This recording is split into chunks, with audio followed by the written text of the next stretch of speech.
Cierra los ojos e imagina una televisión libre. Ahora ábrelos porque ya está aquí. EDATV es una multiplataforma de contenido con más de 30 canales y sin censura. En la cabeza de Puente Guiada, el violento contraataque alemán.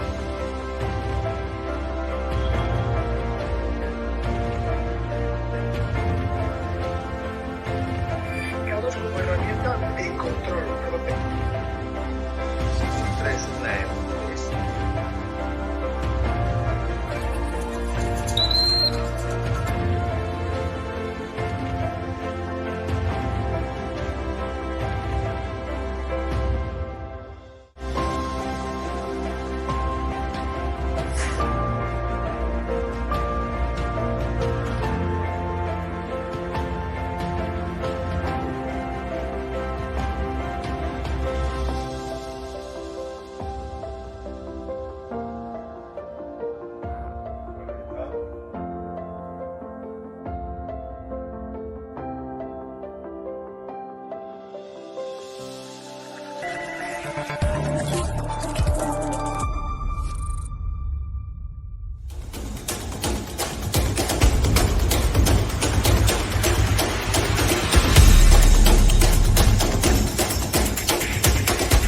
No, le he preguntado, usted está siendo investigada por presunta administración desleal. Es una vergüenza que la extrema derecha mediática... ¿Quién es la extrema derecha? ¿Los que contratan, los que tienen alpirracas en su puerta a un delincuente?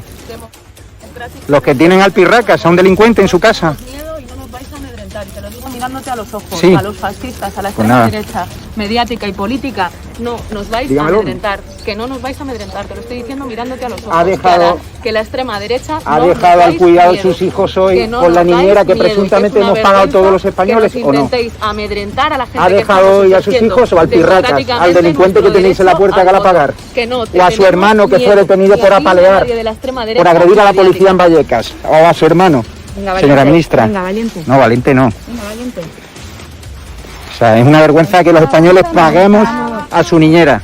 Es una vergüenza.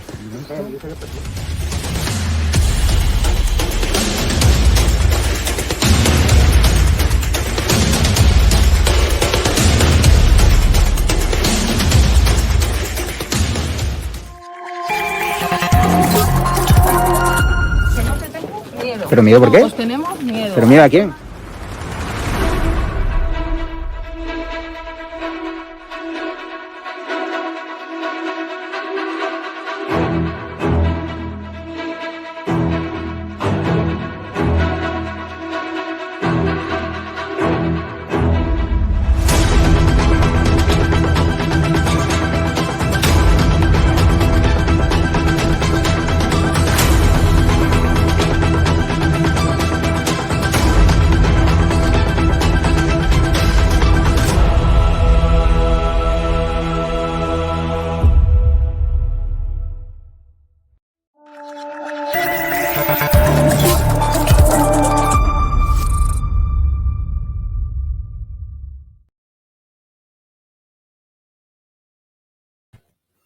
Muy buenas noches, amigos del Periscopio de Estado de Alarma, amigos de la Resistencia.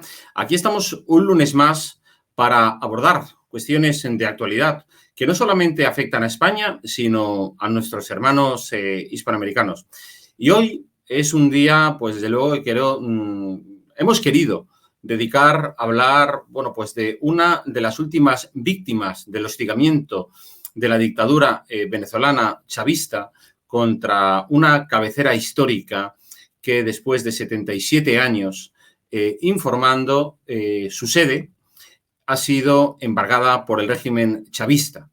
Me estoy refiriendo al periódico El Nacional y cuya, digamos, embargo de la sede habréis podido seguir en medios de comunicación. Es una triste noticia porque El Nacional es uno de los pocos medios, pues hace 10 años contaba con casi 1.000 trabajadores. Sin embargo, el hostigamiento, como digo, del régimen dictatorial, porque El Nacional ha sido siempre una voz independiente, una voz que ha informado de las tropelías del régimen de la dictadura chavista, con Nicolás Maduro al frente, bueno, pues ha sido objeto de persecución, como digo, del propio régimen para, bueno, pues para tratar de acallar su voz. Y su sede actualmente, pues se la ha llevado, pues así es como, digamos, en el régimen chavista las cosas funcionan, se ha llevado el número 2, con Diosdado Cabello, diputado y, como digo, hombre de confianza del autoritario Nicolás Maduro. El Nacional simplemente lo que había hecho hasta ahora era informar,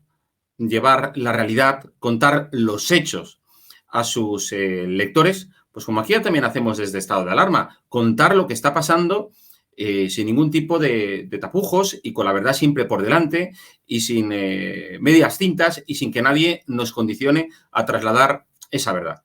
Y para ello, para poder hablar de todo lo que ha ocurrido, digamos, este fin de semana con el periódico El Nacional, quiero presentaros a, bueno, pues a una de las personas más perseguidas dentro de lo que es el mundo periodístico de los medios de comunicación, al venezolano más perseguido, podemos decir así, por el régimen de Nicolás Maduro. Y no me estoy refiriendo a otro más que a Miguel Enrique Otero, que es el presidente editor de El Nacional. Señor Otero, ¿qué hay? Buenas noches. Buenas noches. En primer lugar, quiero, bueno, pues trasladarle toda nuestra solidaridad y todo nuestro apoyo del canal Estado de Alarma, pues para usted, digamos, presidente y editor del Nacional, y para todo el conjunto de periodistas que conforman la redacción y de personas que trabajan en el medio. Bueno, muchísimas gracias. Gracias por su apoyo y gracias por estas palabras. ¿Cómo sucedió todo? Digamos, era algo ya previsto, ¿verdad? Porque el régimen le tiene ganas al periódico El Nacional, que a día de hoy, pues bueno, en su momento fue un periódico pues que con tirada en papel, pero desde hace algunos años, ¿verdad? Su versión digital es la que está disponible para cualquiera de los lectores. Pero digamos, ¿usted ya tenía noticias desde hacía tiempo de que esto iba a pasar? El régimen es un régimen que ha ido reduciendo la libertad de expresión hasta un momento donde ya lo que queda es una pequeñita rendijita posible donde la gente vea las noticias o vea las opiniones. Entonces, esto tiene tiempo. A nosotros nos han hecho todo tipo de acciones, tanto físicas, una vez nos pusieron una bomba, agarraron a la persona que tiró la bomba y la soltaron, nos han atacado los colectivos, todo lo que es represión tributaria, publicitaria, en fin, cualquier tipo de represión la han aplicado. Al final nos aplicaron pues el suministro de papel y ahí no podemos hacer nada. Si no tenemos acceso al suministro de papel, dejamos de imprimir la edición. Durante un año pudimos imprimir porque hubo un grupo de periódicos de América Latina que nos dio papel. O sea, periódicos como La Nación de Buenos Aires o Globo, el Universal de México, etc. Pero llegó un momento donde no podíamos depender del envío de ellos, que además era gratuito. Entonces seguimos publicando en la web. Nos convertimos en una plataforma web con una rotativa bueno, fuimos reduciendo la empresa. Teníamos muchas revistas, teníamos un periódico popular, teníamos un periódico gratuito, etcétera, etcétera, y fuimos reduciendo hasta que nos quedamos con el empleo suficiente para hacer una web. En el 2015 publicamos una nota donde decía que un fiscal federal del estado de Nueva York estaba investigando a Diosdado Cabello, que es el segundo del régimen. Yo diría que es el primero, pero bueno, digamos que es el segundo, donde lo estaba investigando por narcotráfico. Esa nota obedece a que su jefe de escoltas se fue a Estados Unidos, era testigo protegido y estaba conversando con un fiscal federal. Eso lo publicó en exclusiva el diario ABC de España, por el corresponsal Emily Blasco, que era el corresponsal en Washington. Bueno, una noticia importante, él era el presidente de la Asamblea Nacional. Entonces la noticia la rebotaron a través de las agencias y la publicaron más de 80 periódicos, era muy importante la noticia. Diosdado Cabello entonces nos introdujo una demanda de difamación, una demanda penal de difamación. Él nunca demandó a ABC, por supuesto, sabía que no podía venir a demandar a ABC aquí. Nos demandó penalmente. Ese juicio nunca ha avanzado, es más, nunca ha empezado. Y en el interín, eso fue hace 5 años, bueno, a mí me pusieron medidas cautelares un juez por el juicio y bueno, estoy en el exilio por las medidas cautelares del juez. Entonces, en el interín ocurrieron 2 cosas. Primero, que la DEA criminalizó a Diosdado Cabello. ordenó su captura y ofrece $10 millones de recompensa a quien dé con el paradero de Diosdado Cabello, quien ayuda a su captura. Obviamente, eso demuestra que lo estaban investigando, porque ¿cómo la DEA hace eso si no lo estaban investigando? Entonces la difamación no está en difamación. Y además, él introdujo una demanda civil, que en todos los países del mundo no se puede introducir una demanda civil y llegar a una sentencia si no hay una sentencia penal, porque no ha habido juicio, no ha habido pruebas, no ha habido testigos, no ha habido recorte del periódico, no ha habido nada. Esa demanda civil fue subiendo en los tribunales hasta que llegó al Tribunal Supremo, donde él controla todo y él ordenó básicamente que nos pusieran una indemnización para él de $13 millones, que en Venezuela es una barbaridad cuando el salario mínimo es de $2 mensuales. Y en España también es una barbaridad. Bueno, en todas partes, pero en Venezuela más. El Tribunal Supremo hizo esa sentencia, pero esa sentencia que se podía apelar en la sala constitucional, etcétera, de una manera arbitraria y violando todos los procesos. El viernes pasado, un contingente militar de la Guardia Nacional con armas largas llegó, tomó el edificio, o sea, es una toma militar del edificio del Nacional, desalojó a todos los que trabajaban allá con armas largas y se quedó invadiendo el edificio, porque no fue un juez, no hay un juez que haya llevado esa orden, no hubo absolutamente nada que siguiera a un debido proceso, aunque ya esos juicios no tienen debido proceso. Y entonces están allá tomando el edificio con el ejército, lo cual es una violación, aparte de la violación al debido proceso, una violación a la libertad de expresión que no tiene nombre. Efectivamente, la libertad de expresión. Ahora hablaremos de eso, de la situación actualmente en Venezuela. Pero en el momento en que llegó la Guardia Nacional, ¿cuánta gente estaría en la sede? 40 personas. Habían 40 personas que ellos desalojaron. Además, 40 personas que fueron invitadas a irse a su casa. Sí, claro, no pusieron carteles, porque si a ti te ponen una indemnización para pagarle a alguien, pues el tribunal tiene que hacer una espera prudencial para ver si pagas. No pueden invadir, porque ese edificio nadie se lo va a llevar. Es un edificio que está ahí, nadie se va a llevar un edificio. Entonces, la acción militar, que todavía no tiene justificación de un tribunal ni absolutamente nada, pues fue una acción que demuestra el poder que tiene Diosdado Cabello, tanto con los jueces como con los militares, con la represión, porque además se presentaron los colectivos, con todo eso que significa la violación de todos los elementos de la democracia en Venezuela. Bueno, es una demostración, efectivamente, una demostración más para quien tenga dudas de que Venezuela es una dictadura. O sea, no es un régimen chavista sin más, particular, con Nicolás Maduro, anteriormente pues Chávez, etcétera. Es una dictadura. Y todos aquellos que simpaticen con ellos se están convirtiendo en cómplices de una dictadura. Bueno, yo no entiendo cómo alguien puede pensar que eso no es una dictadura. Pues aquí en España, señor Otero, aquí en España hay gente que así lo considera, hay partidos políticos que se dedican a blanquear el régimen, hay partidos que dicen que gracias al chavismo los niños venezolanos comen 3 veces al día o que la sanidad pública en Venezuela es una maravilla. Y hay políticos que lo dicen y que se lo creen. Y hay expresidentes del gobierno que se dedican, bueno, pues a ser comparsas del régimen, a cortejar al régimen y a decir que, bueno, pues cuando son las elecciones, de que hay que entender las particularidades, como estoy refiriéndome, como usted podrá entender, a José Luis Rodríguez Zapatero, en las últimas elecciones legislativas, que no ha habido nadie en el mundo que haya reconocido como válidas y como legales, bueno, pues decir que es que hay que entender las particularidades de cada país. Esto es algo tremendo y yo creo que, bueno, pues que está muy bien que cada vez se denuncie porque, por supuesto, el pisoteo del que usted, su empresa, ha sido víctima durante, no la última semana, desde hace ya muchos años, es algo que merece de ser denunciado y conocido en la opinión pública internacional.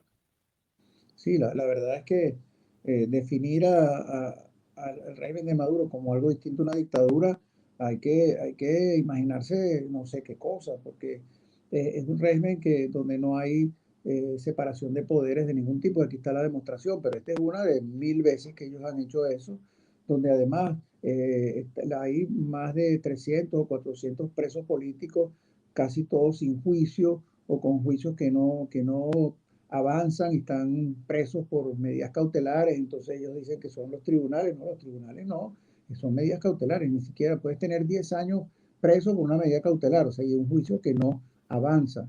Y además el nivel de destrucción del país es terrible.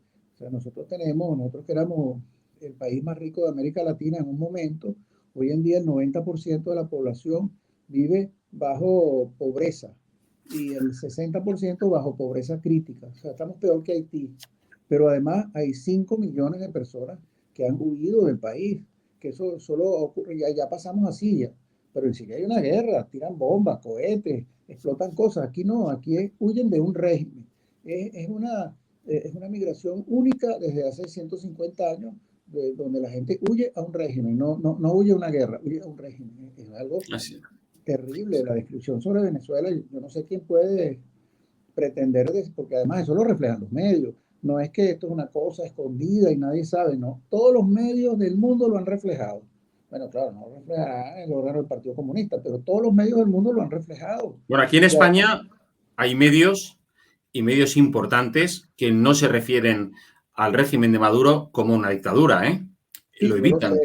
yo lo sé, pero sí han reflejado lo que sucede allá con el tema social, lo refleja, porque no pueden no reflejarlo. Si la televisión española manda a un reportero para allá a ver lo que pasa en un barrio marginal o lo que sea, tienen que reflejar lo que pasa ahí. Eso no tiene duda. Entonces, y además todos los organismos internacionales se han pronunciado. Es un régimen Completamente. que tiene procedimientos abiertos en el Tribunal Penal Internacional. La señora Bachelet, que es socialista, hizo un informe terrible sobre Venezuela, para no hablar de la OEA y de los países democráticos del mundo que están, digamos, peleando contra Venezuela todo el tiempo, y las sanciones que le han puesto por las vinculaciones con el narcotráfico, en fin. O sea, no pretender que eso es la mano oscura del imperialismo, verdaderamente hay que tener mucha imaginación. Sí, no, y sobre todo porque, como usted dice, hay gente, periodistas, políticos, que se empeñan en, bueno, pues en hacernos ver, bueno, pues que sí, que Maduro pues es una especie de personaje histriónico, extravagante, que hace las cosas de forma diferente, pero, en fin, es un dictador correspondiente a la ideología comunista, de la misma forma que, digamos, en Cuba gobiernan los comunistas, dictadores comunistas desde hace, bueno, pues ya muchas décadas, y que la situación en Venezuela va por el mismo camino. Y usted claro, a mí como español me da vergüenza ver que un expresidente mío de gobierno, elegido democráticamente en las urnas, se presta a ese juego de blanquear el régimen chavista de Maduro, y yo todavía estoy esperando la solidaridad de José Luis Rodríguez Zapatero con el Nacional. ¿Usted ha recibido algún tipo de muestra por parte suya de apoyo? Absolutamente no. No ha habido ninguna solidaridad, eso es verdad. Bueno, él ha ido más de 20 veces. Él cree, bajo qué circunstancias se puede llegar a una negociación del régimen. Ha fracasado muchas veces y ahora hay una nueva negociación que a mi modo de ver va a fracasar también, porque ha nombrado un Consejo Nacional Electoral nuevo con gente de la oposición, y de los 5 miembros, 2 son de la oposición, pero los otros 3 son del gobierno, la mayoría. Y un Consejo Nacional Electoral tiene que ser totalmente imparcial. Y bueno, esa negociación no pasa por la salida de los presos políticos, por el tema de la libertad de expresión, por el tema de los colectivos. O sea, pretender que haya una elección libre y transparente es ridículo, con un régimen que no se ve en prácticamente nada. Yo no sé cómo pierden su tiempo haciendo una cosa así. Yo lo que creo que falta todavía por publicarse, y esa gran exclusiva a lo mejor ustedes algún día la publican, es cómo y qué vías utiliza la dictadura chavista para, digamos, pagar los favores prestados a toda esa corte de asesores internacionales, bueno, pues que lo que se dedican es a blanquear el régimen. Sí, bueno, ya tenemos las pruebas porque es difícil obtener pruebas para este tipo de cosas, porque primero en Venezuela no hay controles de ningún tipo, no hay Contraloría, no hay Fiscalía, no hay manera de tener acceso a los respaldos. Sin embargo, en el caso de Podemos, que es un caso en particular, ellos fueron financiados porque les dieron dólares preferenciales, que era la administración de dólares preferenciales a tasa oficial cuando eso existía. Y los documentos están ahí, pues son documentos públicos. Entonces hay una documentación pública del financiamiento de Podemos. Pero los demás, si lo pagan en efectivo, como las maletas de Elsi cuando vino a España, y no hay manera, si en esas maletas llevaba efectivo, a menos que haya filmaciones de ella sacando el efectivo, no hay manera de saberlo. Hay sospechas, pero no hay pruebas. La única prueba concreta es la de Podemos. Sí, sí. Y usted que digamos que, como comentaba antes, vive aquí en España en el exilio, tras los últimos hechos acontecidos con su diario, ¿ha recibido numerosas muestras de solidaridad de la profesión periodística española? Ah, sí, por supuesto. La Federación de Periodistas, el presidente dio unas declaraciones muy buenas. Me han entrevistado todos los medios y el reflejo de lo que está pasando no es un reflejo defendiendo a Diosdado Cabello, nadie lo defiende. Es más, allá nadie lo defiende. Ni siquiera el canal del Estado saca lo que le está haciendo, o sea, que es una cosa rarísima. Pero aquí sí, todo. El presidente Felipe González dio unas buenas declaraciones. Nos vamos a reunir ahora con el presidente Aznar. El PP ha estado muy pendiente, Vox ha estado muy pendiente. En fin, tenemos el apoyo de todos, de los distintos sectores. Vamos a reunirnos con la señora Ayuso. O sea, todo el mundo está solidario con el Nacional. Considera que esto es un atropello que no tiene nombre, que es de una brutalidad y de una arbitrariedad increíble y que, por supuesto, es toda una tramoña diseñada por Diosdado Cabello para quedarse con el periódico, porque además las expropiaciones, este tipo de expropiaciones en estos países donde hay este tipo de dictadura, como ocurrió con Radio Caracas Televisión hace mucho tiempo en Venezuela, que le hicieron algo parecido, le quitaron la señal arbitrariamente y tomaron las instalaciones, pero con las instalaciones hicieron un canal oficial, o sea, fue una expropiación ilegal para el gobierno. En este caso no, en este caso es una expropiación, bueno, hay varias maneras de llamar el término, para entregárselo a Diosdado Cabello para su fruto personal. O sea, es muy raro un comunismo donde le piden 13 millones de dólares o le entregan un edificio a un funcionario del gobierno para que él haga con ese edificio lo que le dé la gana. Puede montar una incluso si quiere. Entonces, es un comunismo muy raro. En Venezuela, la diferencia más grande que tiene el comunismo de Venezuela, llamémoslo comunismo si quiere, y el comunismo de la Unión Soviética, es que en Venezuela los altos funcionarios del gobierno tienen cuentas bancarias de 100 millones de dólares, 200 millones de dólares, 500 millones de dólares. Eso no, cuando los soviéticos había una burocracia que estaba por encima de la vida del nivel de vida de los obreros. Bueno, había una diferencia. A lo mejor tenían un carrito, un apartamento más grande y una dacha en el Mar Negro, pero no esta locura, donde un funcionario tiene centenares de millones de dólares. Pero señor Otero, es que eso es el socialismo del siglo XXI. Exacto. Bueno, iniciado por Castro, que recuerde que Castro era uno de los sátrapas, de los líderes políticos más ricos de toda América, no solo Hispanoamérica, incluso con mayor patrimonio que la reina Isabel II de Inglaterra. Sí, y como la riqueza no es algo que se puede ocultar, ahora los nietos de Fidel Castro están usufructando de eso y andando con unos Ferrari por la carretera. Esa es la verdad. Si hay algo que no se puede ocultar es la riqueza, porque nadie se queda con 100 millones de dólares para vivir en un apartamentico.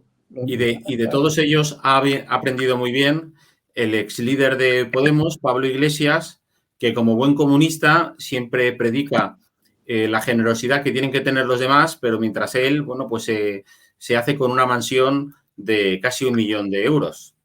Sí, en efecto.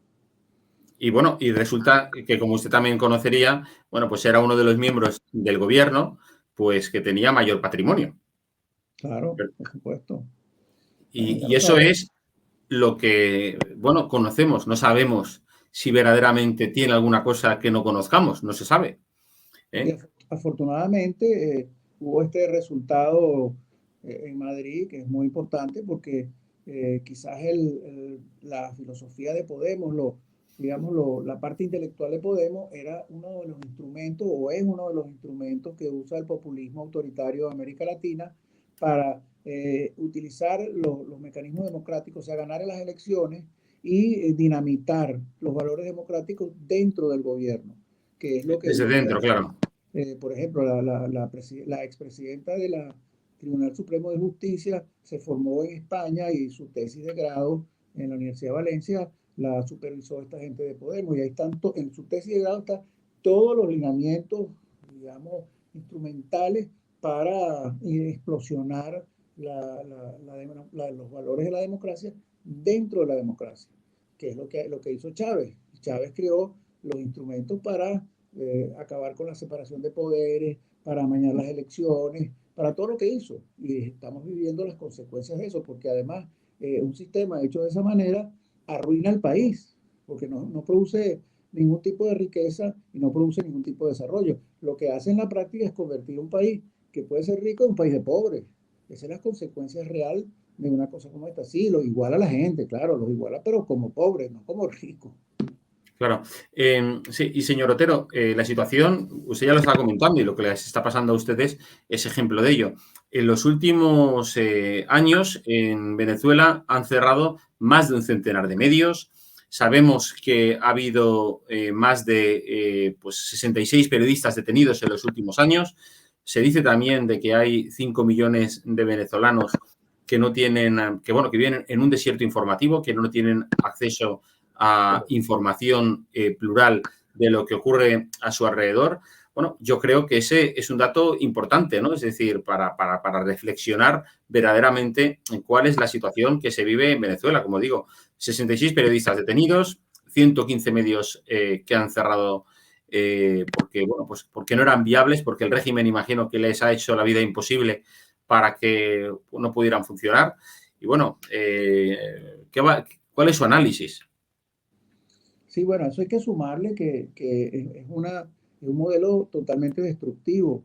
Cuando Chávez llegó al poder, en Venezuela habían más de 16.000 empresas productivas. Hoy en día no llega a 400. Entonces es un modelo absolutamente destructivo. Y lo que ellos expropian o nacionalizan, etcétera, terminan no produciendo absolutamente nada.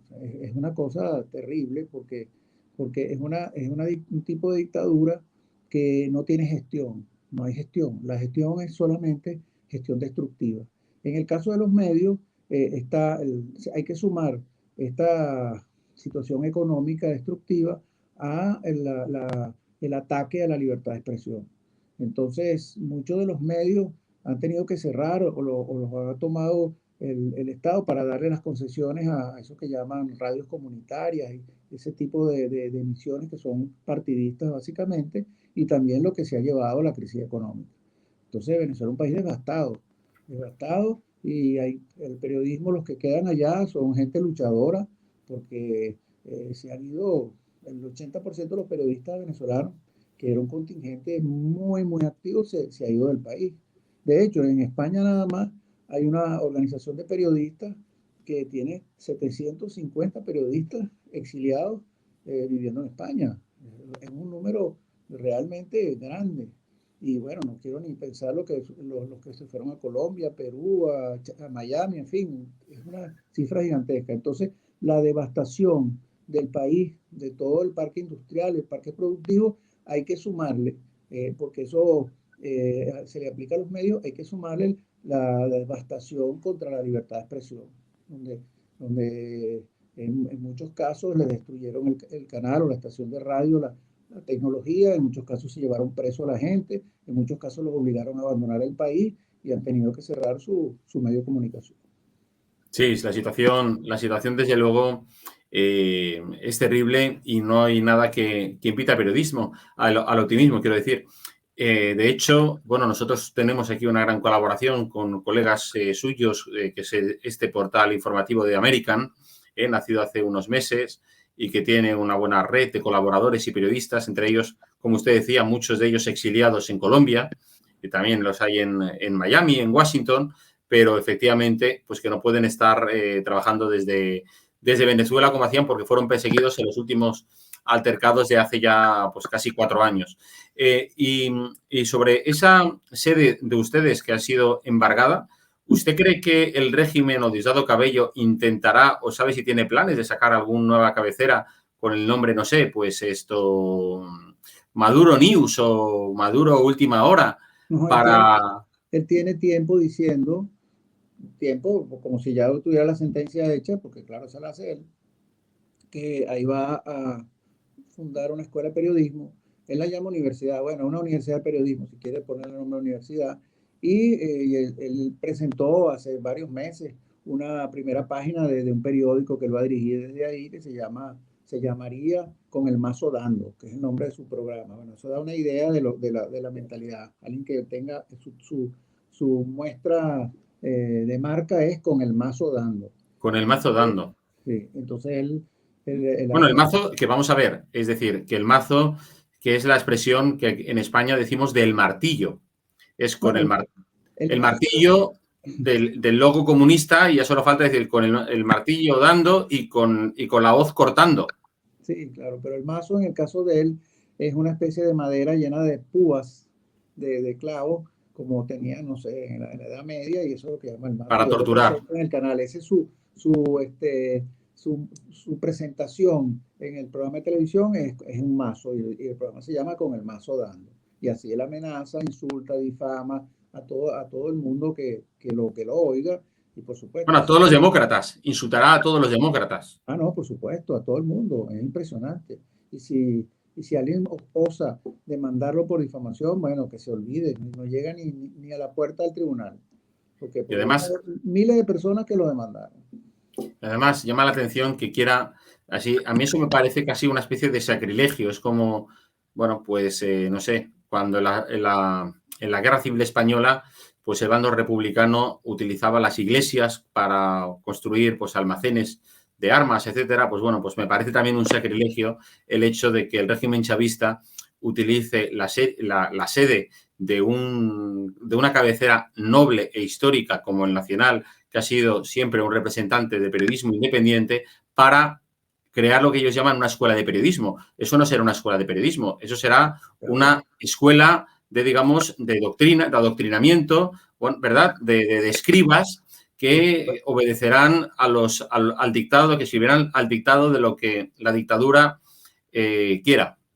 Sí, claro, es así. O sea, no hay ninguna posibilidad que él haga una verdadera escuela de periodismo. Eso no existe realmente. Efectivamente. Y también quisiera preguntarle, ¿cuáles son los planes de usted como editor del Nacional? ¿Seguir con la página web? ¿Qué va a pasar con esas 40 personas que dejaron la sede el otro día? Seguirán haciendo la página web. Hoy salió, y ayer también, y eso va a salir todos los días. Nosotros no vamos a parar eso. El que nos lee por la web nos va a seguir leyendo igual. Si nos reprimen o nos asaltan, pero ya será a título individual, porque no están en una sede física, pues podemos hacerlo en Singapur sin problema. O sea, la web tiene esa ventaja, la puede hacer donde quiera, y es un .com, o sea, nuestro nombre ni siquiera está en Venezuela. O sea, los servidores del Nacional están fuera de Venezuela, ¿verdad? Sí, claro, por supuesto, están en los Estados Unidos, que vayan con un juez federal a ver si les hacen caso. Entonces, la web seguirá saliendo siempre, y seguiremos publicando en la web lo que queramos. Sin embargo, claro, ellos utilizan el bloqueo, ellos bloquean páginas permanentemente, no tienen un bloqueo general como lo tiene Corea del Norte o Cuba, que bloquean todo y dejan abierto cosas. Aquí no, aquí bloquean discrecionalmente, puntualmente, cuando hay una noticia que no les gusta, entonces bloquean por un rato, pero ellos bloquean las páginas. O sea, si una página, por ejemplo, de repente ellos bloquean a CNN. No solamente las páginas venezolanas. Si ven que en ABC están publicando unas cosas que a ellos les hacen mucho daño, entonces bloquean ABC. Eso lo pueden hacer en la televisora, pues digo, en las compañías de teléfono sin problema, con una orden del régimen. ¿Y la página web del Nacional puede leerse desde Venezuela? Sí, se puede leer, pero a veces la bloquean. Pero se puede leer. Y además Sí. tenemos otros mecanismos. Puedes cambiar el VPN, tenemos los sistemas a través de las redes sociales, que ellos no pueden hacer nada porque tendrían que bloquear todo Twitter o todo WhatsApp o todo Facebook, eso no lo pueden hacer. Entonces, lo que pasa por Twitter, WhatsApp, Facebook, eso no es bloqueable, a menos que bloquees todo, como hacen los chinos que bloquean todo. En China está bloqueado Twitter, entonces nadie puede tener un Twitter, ni los buenos ni los malos. En Venezuela eso no lo pueden bloquear. Pueden bloquear la página, pero no el Twitter. Sí, sí. Y usted tiene, como ustedes comentaba antes, digamos, el Nacional, pues editaba, aparte del Nacional, la cabecera histórica, pues más soportes, más periódicos gratuitos, revistas, etcétera. ¿Usted tiene planes desde aquí, desde España, llevar a cabo alguna iniciativa periodística o de momento se queda como está? No, yo creo que voy a regresar. Eso no va a durar mucho. Y vamos a publicar el titular. Venezuela regresa a la democracia. Yo no Le veo usted pienso, muy esperanzado, ¿no? no pienso abandonar mi país de ninguna manera. Pienso regresar y seguir dirigiendo el periodo de reconstruir. El país va a haber que reconstruirlo. Todo el mundo va a tener que colaborar en eso, porque que de la noche a la mañana eso regrese a la Venezuela de los años 60 o 70, eso es totalmente imposible con el nivel de destrucción que ellos han hecho. Entonces, es como si salimos de Connecticut y llegamos a Haití. Más o menos una cosa así. ¿Y Entonces, cómo, ¿ah? sí, pregunto, ¿y cómo se acaba con la dictadura? Porque, bueno, en su momento Donald Trump hablaba de una posible intervención militar, pero bueno, el régimen está ahí completamente consolidado. Sí, no está fácil, pero y además todos los esfuerzos han fallado. Es una historia de fracaso tras fracaso. Pero hay unos venezolanos en pie de lucha. No es como los cubanos que tiraron la toalla. En Venezuela hay una oposición, estará fracturada, en fin, se puede criticar, pero hay una oposición bastante consolidada. Hay una oposición al régimen, digamos, a nivel de encuestas muy grande. El régimen tendrá el 10%, no tiene más. O sea, el país está en contra y no es como una encuesta en España, que dice, bueno, el 40% está con el PSOE, y entonces el otro 60%, pero el otro 60% no odia al PSOE. Puede estar con el PP, pero no odia al PSOE. Allá no, allá el 90% odia al régimen. Es distinto a una encuesta electoral normal en un país democrático. Pero además tienes una resistencia bastante fuerte a nivel popular. El año pasado hubo 9.200 protestas populares. Bueno, algunas eran pequeñas, pero 9.200 protestas en un año es una barbaridad. También hay un descontento muy grande en las Fuerzas Armadas. En los últimos 2 años ha habido 8 rebeliones militares.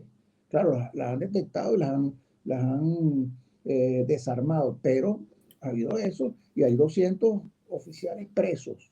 ¿Cuántos oficiales presos hay en Nicaragua o en Cuba? Ninguno. ¿Cuántas rebeliones ha habido en Nicaragua? Ninguna. Aquí hay.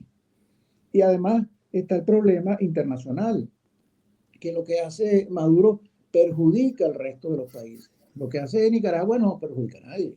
O sea, perjudica a los nicaragüenses, pero lo que hace Maduro se alía con todas las fuerzas del mal, se alía con el narcotráfico, con las FARC y el ELN, que no son guerrillas revolucionarias, sino narcoguerrillas. Entonces, la mayoría de la cocaína que llega a Europa viene vía Venezuela orquestada por el régimen. Bueno, entonces afecta al resto de los países.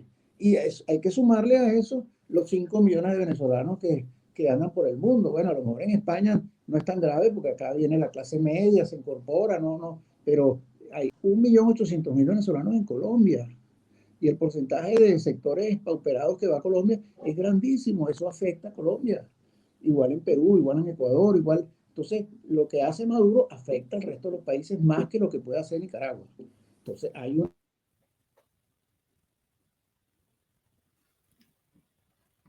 Parece que no se le oye ahora. Se ha ido en poco momento la voz. Es que llegó una llamada, pero... Vale. Ahora sí que le escucho. Sí, que estaba diciendo de la clase media, lo de Colombia, etcétera. Sí, desde luego, bueno, en fin, la situación, como usted describe, es muy dramática. Y por ir terminando, es decir, ¿y qué papel cree que está realizando el gobierno español? El gobierno español trata, sinceramente, creo yo, algunos que tienen dudas, de negociar una salida. Parece ser que al señor Otero le está entrando otra llamada y no se le oye. Sí, es que entró otra vez la llamada. No sé por qué cuando entra una llamada Sí, se silencia el micrófono. Entonces, el gobierno español está tratando de lograr una negociación para que haya una elección limpia, transparente. Bueno, es la quinta negociación en Venezuela donde el resultado es que Maduro gana tiempo y no ocurre nada de lo que está en la negociación. Entonces, bueno, ellos creen que esta vez sí pueden porque los Estados Unidos pueden intervenir, en la Unión Europea, en fin, una cantidad de factores.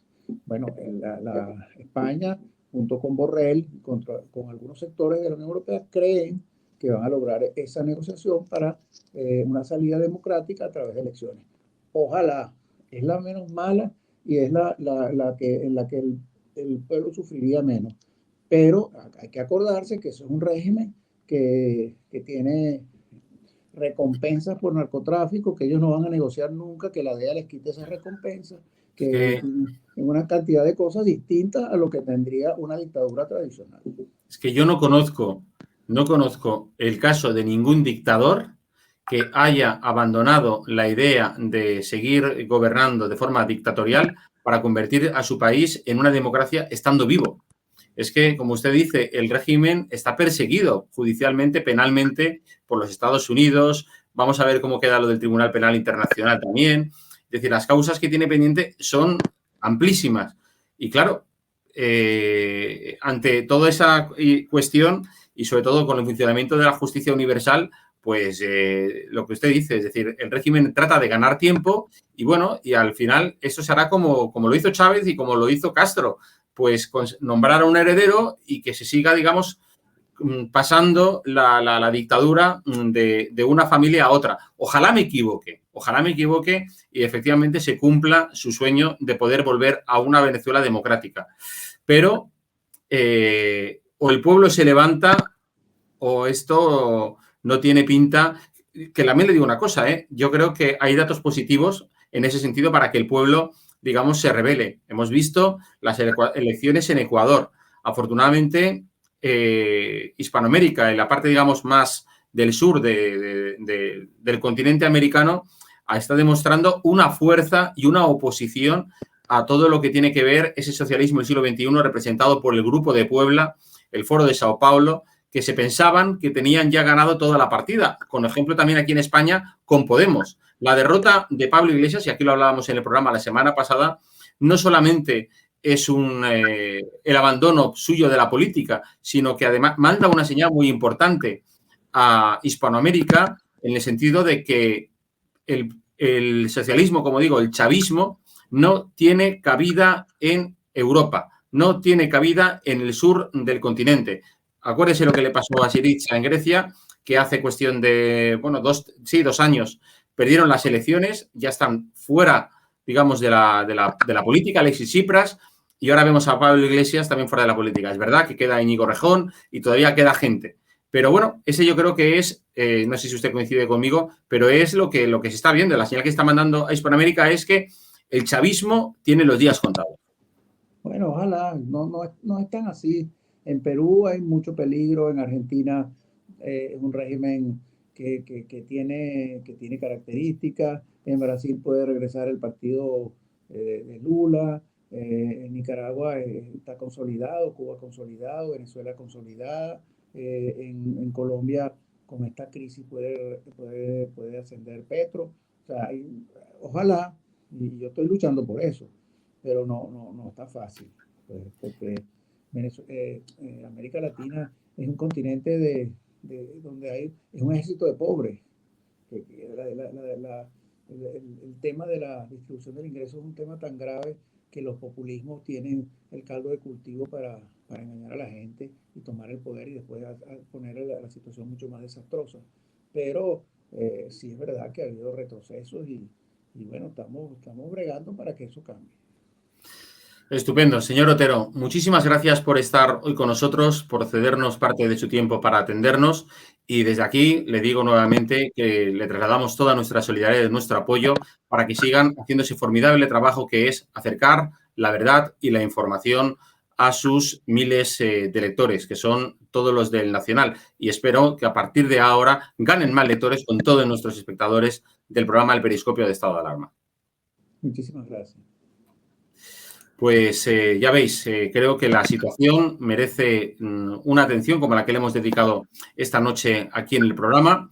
La libertad de prensa ha de defenderse, hay que condenar las tropelías del sátrapa Maduro, hay que perseguir, digamos, toda esa labor que está haciendo para callar la verdad a los periodistas y a cabeceras históricas como El Nacional, que llevan, como digo, más de 7 décadas, casi 8 décadas en Venezuela, informando y acercando la realidad a todos los venezolanos. Y vaya por delante, como hemos dicho y le hemos trasladado al señor Otero, todo nuestro apoyo y nuestra solidaridad. Hasta aquí nuestro programa El Periscopio de esta semana. Recordad que estaremos aquí el próximo lunes siguiendo, analizando la actualidad internacional que afecta a España, a nuestros países hermanos de Hispanoamérica. Buenas noches y sed felices a pesar del gobierno. Cierra los ojos e imagina una televisión libre. Ahora ábrelos porque ya está aquí.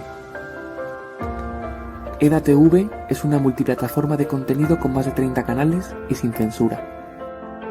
En la cabeza de Puente Guiada, el violento contraataque alemán.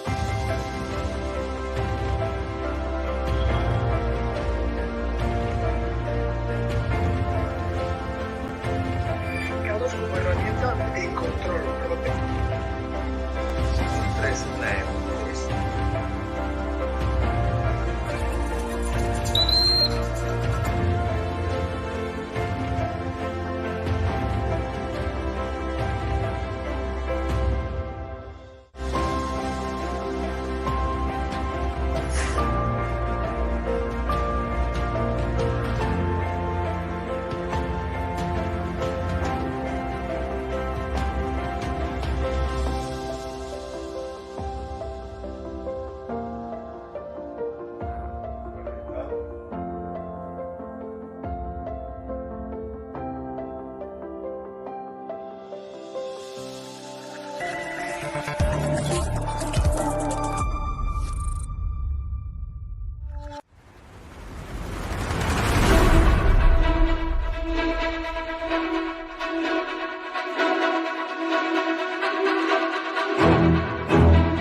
Thank you.